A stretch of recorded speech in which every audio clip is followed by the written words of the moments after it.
ഈശോയിലെ ഏറ്റവും പ്രിയമുള്ളവരെ, ഉയർപ്പ് കാലം 3-ാം ഞായറാഴ്ചയിലേക്ക് നാം പ്രവേശിക്കുമ്പോൾ ഈശോയുടെ ഉയർപ്പിന് മുൻപ് സംഭവിച്ച ചില കാര്യങ്ങളാണ് നമ്മൾ സുവിശേഷത്തിൽ ശ്രവിക്കുന്നത്.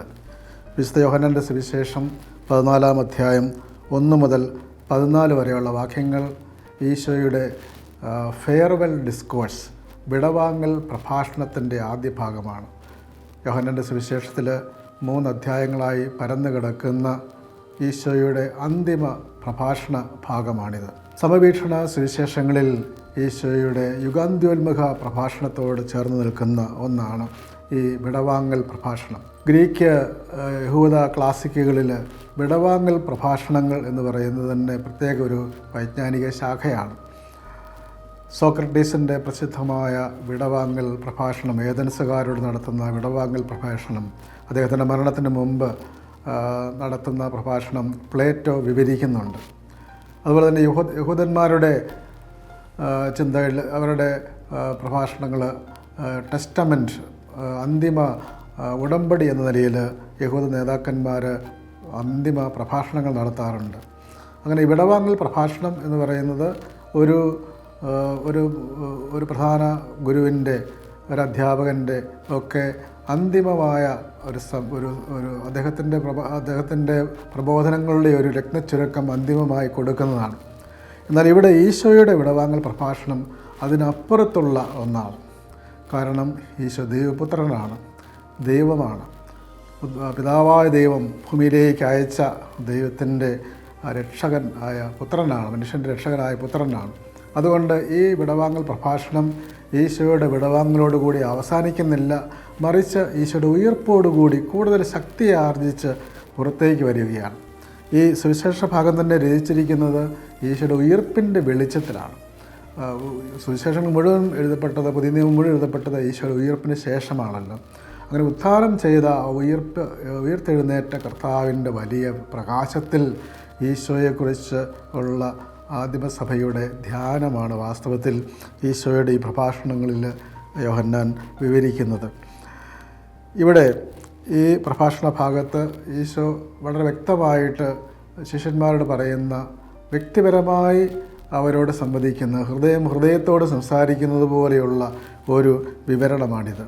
ഇത് പല പ്രാവശ്യം ആവർത്തിച്ച് വായിക്കുമ്പോൾ നാം അറിയാതെ തന്നെ അതിൻ്റെ ഉള്ളിലേക്ക് കയറിപ്പോകുന്ന ഒരു വിവരണ ശൈലി, അതിനുള്ള അത്രയൊരു ആകർഷകത്വം ഈ പ്രഭാഷണത്തിനുണ്ട്. വളരെ സാന്ദ്രമായ, വളരെ അഗാധമായ ദൈവിക രഹസ്യങ്ങൾ ഈശോ ശിഷ്യന്മാരോട് പങ്കുവയ്ക്കുകയാണ്, ഒന്നിനു പുറകെ ഒന്നായി. ഈ ആദ്യത്തെ 14 വാക്യങ്ങളിൽ 6 പ്രസ്താവനകളാണ്. ഈ പ്രസ്താവനകളിൽ ഓരോന്നും ചില കൺഫെഷൻസാണ്, ചില വിശ്വാസ പ്രഖ്യാപനങ്ങളാണ്. അതുപോലെ തന്നെ ചില വാഗ്ദാനങ്ങൾ ഈശോ നൽകുകയാണ്, ചില മുന്നറിയിപ്പുകൾ നൽകുകയാണ്, ചില ആഹ്വാനങ്ങൾ നൽകുകയാണ്. ഇതെല്ലാം ചേർന്ന ഒരു ഭാഗമാണ് ഈ വിടവാങ്ങൽ പ്രഭാഷണത്തിൻ്റെ ആദ്യ ഭാഗം. ആദ്യമായി പറയുന്നു, 1-ാമത്തെ വാക്യത്തിൽ തന്നെ പറയുന്നു, നിങ്ങളുടെ ഹൃദയം അസ്വസ്ഥമാകേണ്ട, നിങ്ങളുടെ ഹൃദയം കലങ്ങേണ്ട എന്നാണ് പഴയ ബൈബിളിൽ, വിശുദ്ധ മലയാളത്തിലൊക്കെ കാണുന്നത്. നിങ്ങൾ ദൈവത്തിൽ വിശ്വസിക്കുവിൻ, എന്നിലും വിശ്വസിക്കുവിൻ. ഈ വാക്ക് വളരെ അർത്ഥവത്തായ ഒന്നാണ്. കാരണം ഹൃദയം കലങ്ങുന്ന അവസ്ഥയാണ്, ഹൃദയം തകരുന്ന, അസ്വസ്ഥമാകുന്ന ഒരവസ്ഥയിലേക്ക് ഈശോയും ശിഷ്യന്മാരും കടന്നിരിക്കുകയാണ്. കാരണം ഇതിനു മുമ്പ് ഈശോയുടെ പാദം കഴുകുന്ന ആ സംഭവം, തുടർന്ന് യൂദാസ് ഈശോയെ ഒറ്റിക്കൊടുക്കുവാനിരിക്കുന്ന കാര്യം അവിടുന്ന് പറയുന്നു. അതുപോലെ തന്നെ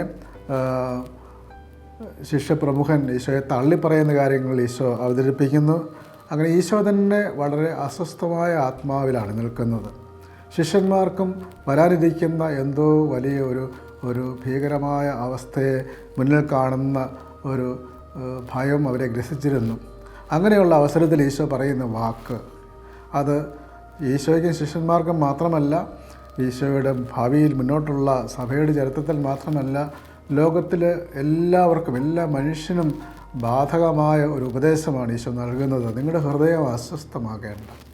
അസ്വസ്ഥജനകമായ വാർത്തകൾ, യുദ്ധങ്ങളുടെയും പലതരത്തിലുള്ള ദുരന്തങ്ങളുടെയും കൊലപാതകങ്ങളുടെയും അതുപോലെ തന്നെ ആത്മഹത്യകളുടെയും ഒക്കെ വാർത്തകൾ നിരന്തരം നമ്മൾ കേട്ടുകൊണ്ടിരിക്കുകയാണ്. ഇത്തരം വാർത്തകൾ അത് കേൾക്കുമ്പോൾ മനുഷ്യൻ അസ്വസ്ഥനാകും. തീർച്ചയായും. അപ്പോൾ ഈശോ പറയുന്നത് ഇത്തരം കാര്യങ്ങൾ പലതരത്തിലുള്ള അസ്വസ്ഥജനകമായ സംഭവങ്ങൾ കാണുകയും കേൾക്കുകയും ചെയ്യുമ്പോൾ നിങ്ങൾ എന്ത് ചെയ്യണം, എങ്ങനെയാണ് അസ്വസ്ഥതകളിൽ നിന്നും മോചനം പ്രാപിക്കേണ്ടത്. നിങ്ങളുടെ ഹൃദയം അസ്വസ്ഥമാകേണ്ട. ഹൃദയം സൃഷ്ടിച്ചവന് മാത്രമാണ് ആ വാക്ക് പറയുവാൻ സാധിക്കുന്നത്. ഈശോയാണ് മനുഷ്യൻ്റെ അന്തരംഗം, ദൈവമാണ് സൃഷ്ടിച്ചത്. ആ സൃഷ്ടകർത്താവായ ദൈവത്തിന് മാത്രമാണ് അവൻ്റെ അന്തരംഗത്തിന് സമാധാനം നൽകുവാൻ കഴിയുന്നത്. അതുകൊണ്ട് എന്ത് ചെയ്യണം? ഈ പ്രതിബന്ധങ്ങൾക്കിടയിലും ഒരു വിശ്വാസി ദൈവത്തിൽ ആശ്രയിക്കുന്നത് എന്ത് ചെയ്യണം? ദൈവത്തിൽ വിശ്വസിക്കുവാൻ. അപ്പോൾ വിശ്വാസത്തോടുകൂടി മാത്രമേ, വിശ്വാസത്തിൻ്റെ ഒരു ചിന്തയോടുകൂടി മാത്രമേ, വിശ്വാസത്തിൻ്റെ ദർശനത്തോടുകൂടി മാത്രമേ ലോകത്തിലെ ഈ പറഞ്ഞ പ്രതിബന്ധങ്ങളെ, വെല്ലുവിളികളെയൊക്കെ നേരിടുവാനുള്ള കരുത്ത് ഒരു വിശ്വാസിക്ക് ലഭിക്കുകയുള്ളൂ. ദൈവത്തിൽ വിശ്വസിക്കുവാൻ. കാരണം ദൈവമാണ് എല്ലാത്തിൻ്റെയും വിധാതാവ്. അവിടുന്ന് അറിയാതെ ഒന്നും സംഭവിക്കുന്നില്ല. അവിടത്തേക്കൊരു പദ്ധതിയുണ്ട്. അതാണ് ദൈവത്തിൽ വിശ്വസിക്കും. രണ്ടാമത് ഈശോ പറയുന്നത് എന്നിലും വിശ്വസിക്കുവാൻ. പ്രതിബന്ധങ്ങളുണ്ടാകുമ്പോൾ സ്വന്തം ആലോചനകളിലേക്ക് ചുരുങ്ങുകയും സ്വന്തം ഒത്തുതീർപ്പുകൾ, സ്വന്തം പോംവഴികളൊക്കെ കണ്ടുപിടിക്കുകയും ചെയ്യുന്ന ലോകത്തിൽ ഈശോ പറയുന്ന പ്രതിബന്ധങ്ങളുണ്ടാകുമ്പോൾ എന്ത് ചെയ്യണം? വിശ്വാസത്തിലേക്ക് ഉയരുവിൻ, വളരുവിൻ. ഈ വിമാന യാത്രകൾ നടക്കുമ്പോൾ അവിടെ ചില സമയത്ത് എയർ പോക്കറ്റിൽ വീഴും വിമാനങ്ങൾ. എന്ന് പറഞ്ഞാൽ വായു സഞ്ചാരം കുറവുള്ള പ്രദേശത്തേക്ക് പോകുമ്പോൾ അന്തരീക്ഷ മർദ്ദം കുറയും. ആ സമയത്ത് പൈലറ്റുമാരെന്ത് ചെയ്യും? അവർ വിമാനം ഉയർത്തും. ഈ പറഞ്ഞത് അപ്പോൾ ഉയർത്തി കഴിയുമ്പോൾ അവിടെ അന്തരീക്ഷം വായു ഉള്ള സ്ഥലത്തേക്ക് വരുമ്പോൾ സുഗമമായി മുന്നോട്ട് പോകുവാൻ സാധിക്കും. ഇതുപോലെ തന്നെയാണ് വിശ്വാസത്തിൻ്റെ ഒരു ഉയർച്ച, വിശ്വാസത്തിൻ്റെ വളർച്ച.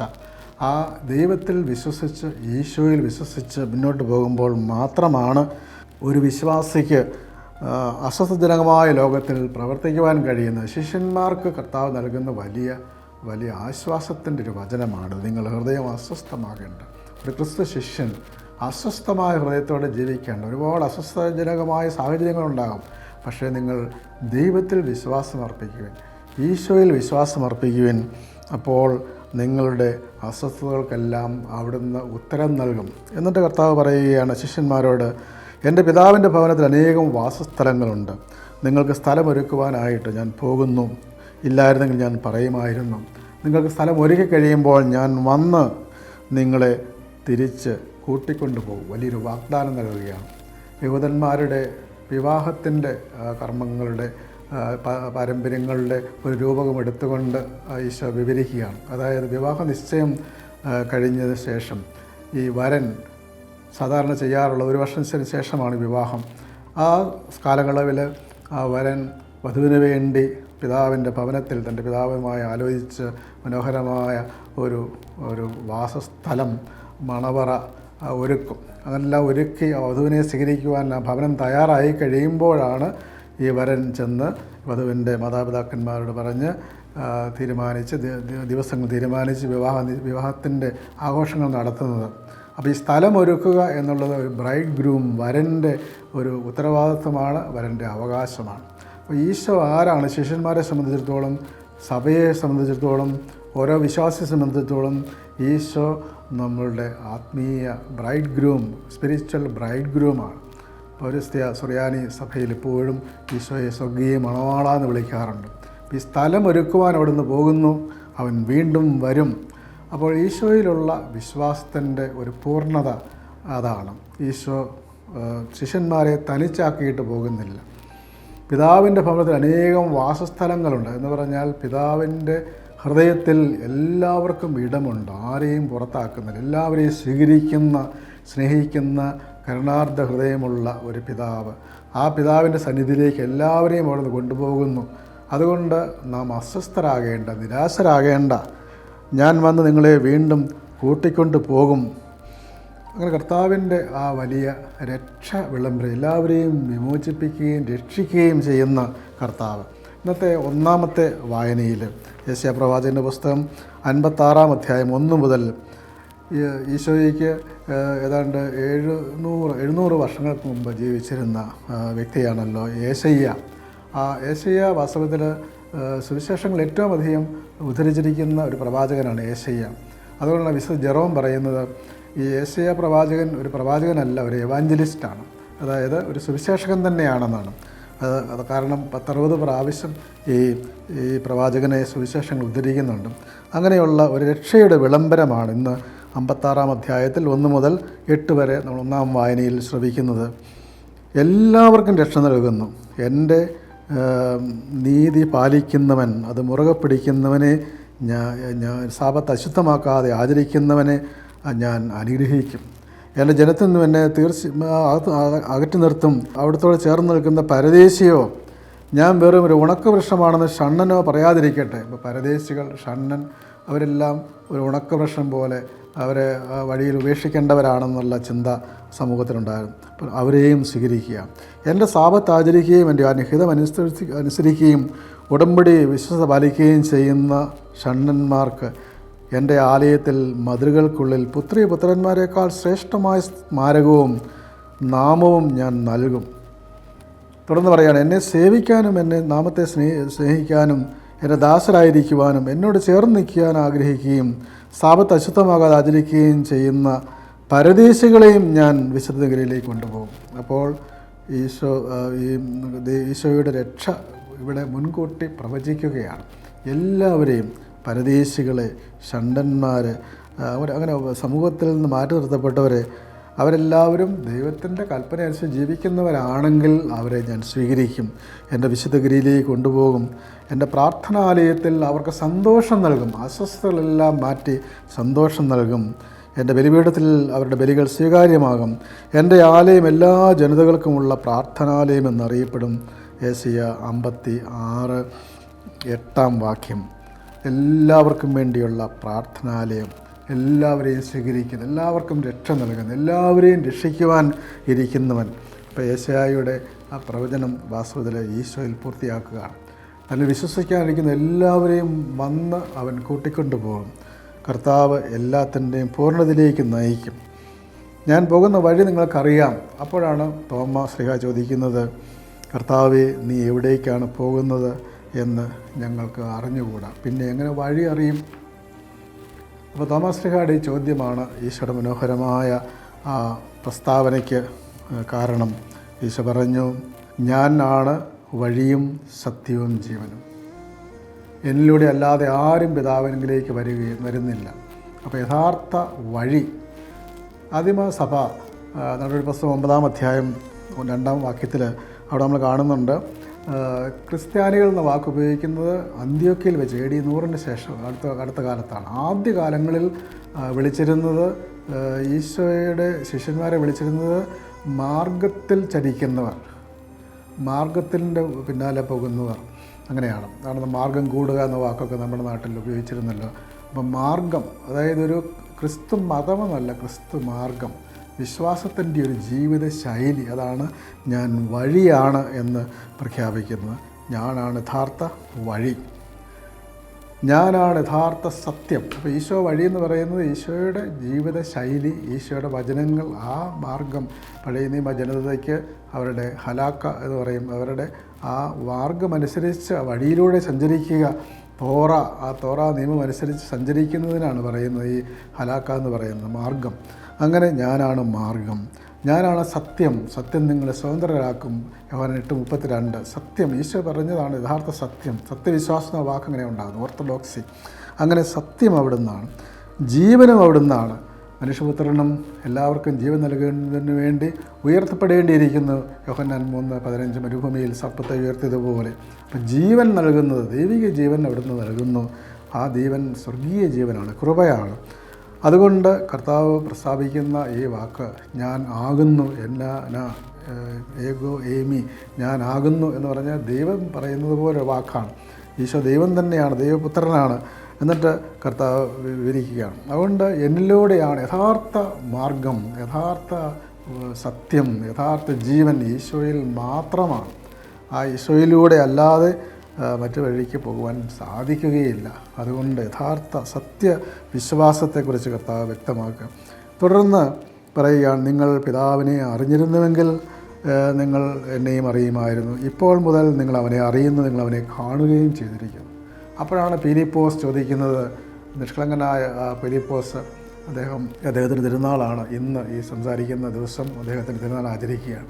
അപ്പോൾ ഫിലിപ്പോസ് ചോദിക്കുകയാണ്, കർത്താവേ, പിതാവിനെ ഞങ്ങൾ കാണിച്ചു തന്നാൽ മതി. ഒരു തെയോഫനി, ദൈവദർശനം. യോഹന്നൻ്റെ സുവിശേഷത്തിൽ ദൈവത്തെ കാണുക എന്നുള്ളതാണ് ഈശ്വര സാക്ഷാത്കാരം. എല്ലാ മതങ്ങളിലും അങ്ങനെയാണല്ലോ.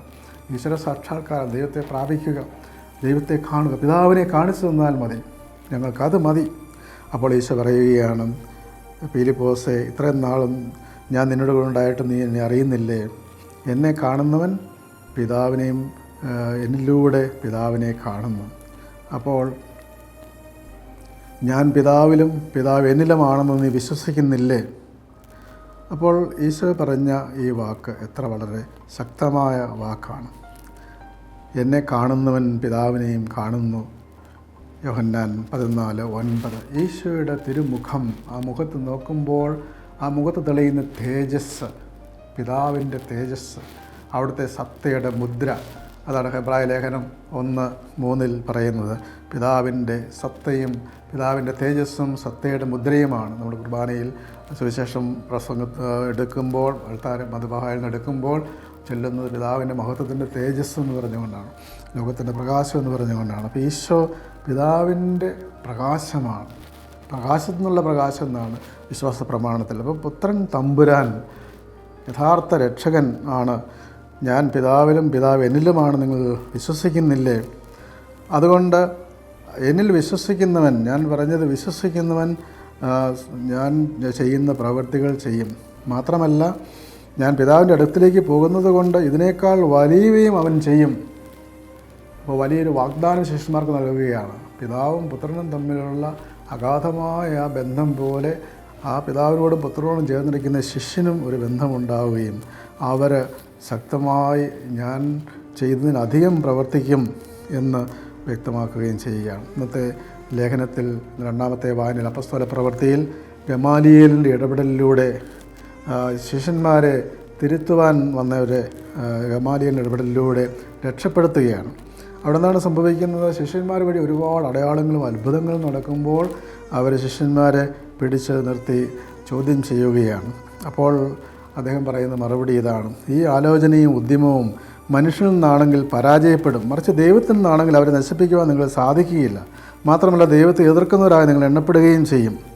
അവൻ്റെ ഉപദേശം അവർ സ്വീകരിച്ചു. അങ്ങനെ ഈശോയുടെ ശിഷ്യന്മാർ തടസ്സമില്ലാതെ പ്രസംഗിക്കുവാൻ തുടങ്ങി, സുവിശേഷം പ്രചരിപ്പിക്കാൻ തുടങ്ങി.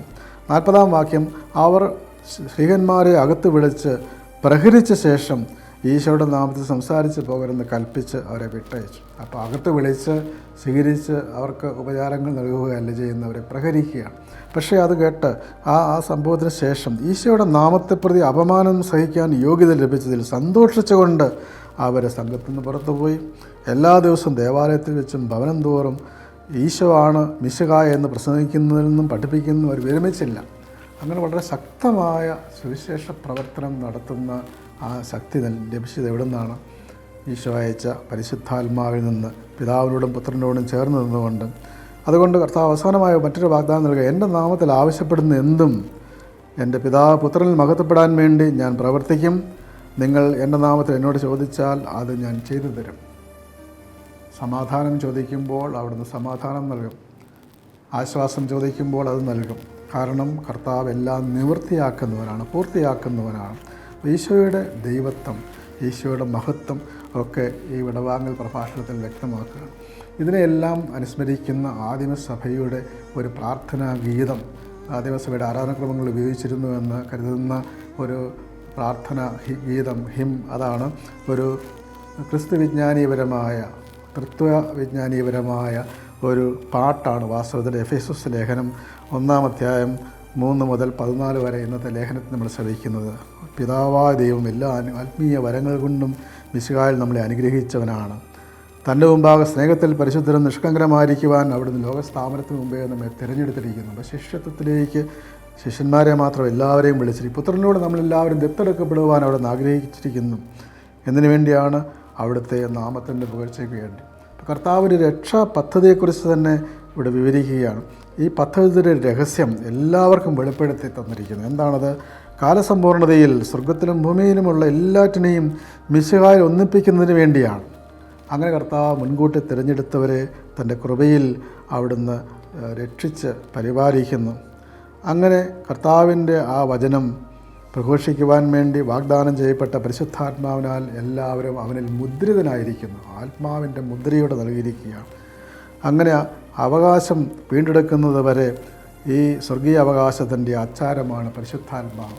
അതായത് പിതാവായ ദൈവത്തിൻ്റെ ആ പദ്ധതി ഈശോയിലൂടെ കൃപയിലൂടെ തൻ്റെ ശിഷ്യന്മാരിലൂടെ പങ്കുവയ്ക്കുന്നു. പരിശുദ്ധാത്മാവിൻ്റെ മുദ്ര സ്വീകരിച്ച് ശിഷ്യന്മാർ ഈ ദൈവിക സത്യം പ്രഘോഷിക്കുന്നു എന്നുള്ള ആദിമസഭയുടെ വിശ്വാസ പ്രമാണം ഗാനരൂപത്തിലാക്കി. അതാണ് എഫേസോസ് ലേഖനത്തിൽ പൗലോസ്ലീഹായുടെ നാമത്തിലുള്ള ഈ ലേഖനത്തിൽ ഉദ്ധരിക്കുന്നത്. ആണ് പ്രിയമുള്ളവരെ, ഇന്നത്തെ ഈ ഭാഗങ്ങളെല്ലാം ഉയർത്തെഴുന്നേറ്റ മിശിഹ നൽകുന്ന വലിയ ആശ്വാസത്തിൻ്റെയും പ്രതീക്ഷയുടെയും വചനങ്ങളാണ്.